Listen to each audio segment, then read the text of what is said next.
I'm Steve Wiggins, and this is the Groundworks Ministries podcast. Today we're reading from the book of 1 Kings, chapter 14. So let's focus on verses 25 through 28. In the 5th year of King Rehoboam, Shishak went to war against Jerusalem. He seized the treasuries of the Lord's temple and the treasuries of the royal palace. He took everything. He took all the gold shields that Solomon had made.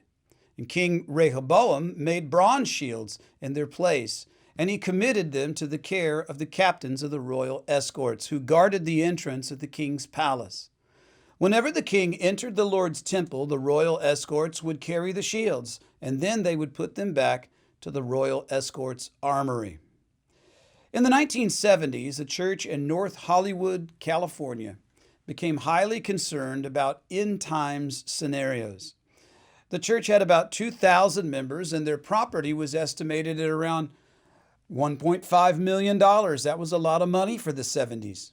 And this church believed the Messiah's return would begin with Jesus taking his people out of the world, aka the rapture of the church. That is to say that before the prophesied period of the Great Tribulation begins, they believed Jesus would rapture the church. Well, there's nothing wrong with that per se, but then it got weird. The pastors and the officers of the church assumed that most of their group would be raptured. But apparently, they did not have such high hopes for others in their church. We think most of us will be raptured, but not all of y'all. And so they worried about how the remaining members would keep the property going should the rapture occur. And so the solution that they came up with was that they changed the church bylaws to allow those left behind to elect a temporary chairman, who would then call a church council to elect new corporate officers. Not only is that bizarre, but it's also absurd. I mean, why would you keep a church going without any believers? Maintain an empty image of righteousness while there remained no substantial reality of righteousness.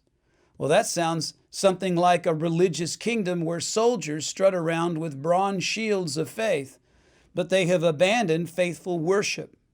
Rehoboam's reign foreshadows the judgment that will come upon Judah in the not-so-distant future.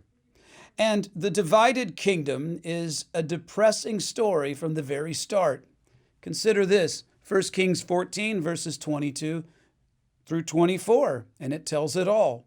Then Judah did what was evil in the Lord's eyes, and they provoked him to jealous anger more than their fathers did by their sins which they sinned.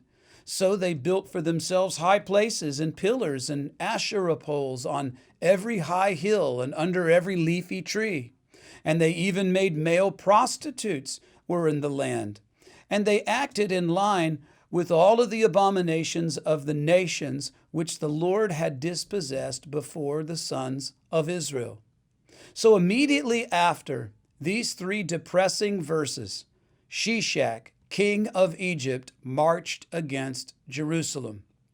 Now it may be that Shishak did not actually assault Jerusalem, but that Rehoboam just bought him off with all of their valuables. But at any rate, it hurts to see all the glitter and the glory of the previous era being carted off to Egypt. Now here's your lesson.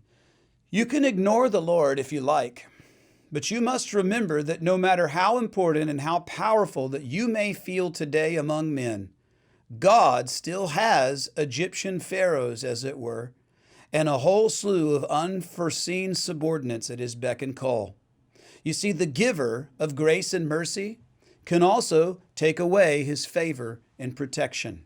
Think about these things today as you consider your life and as you consider the nation that we live in. I'm Steve Wiggins, and this is the Groundworks Ministries podcast. You know, Groundworks Ministries operates entirely through financial donations from faithful people like yourself.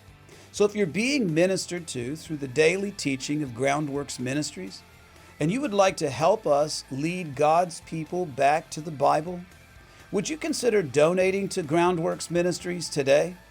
Because we need your help now more than ever. Donating is secure and it's easy at our website. So check us out at groundworksministries.com.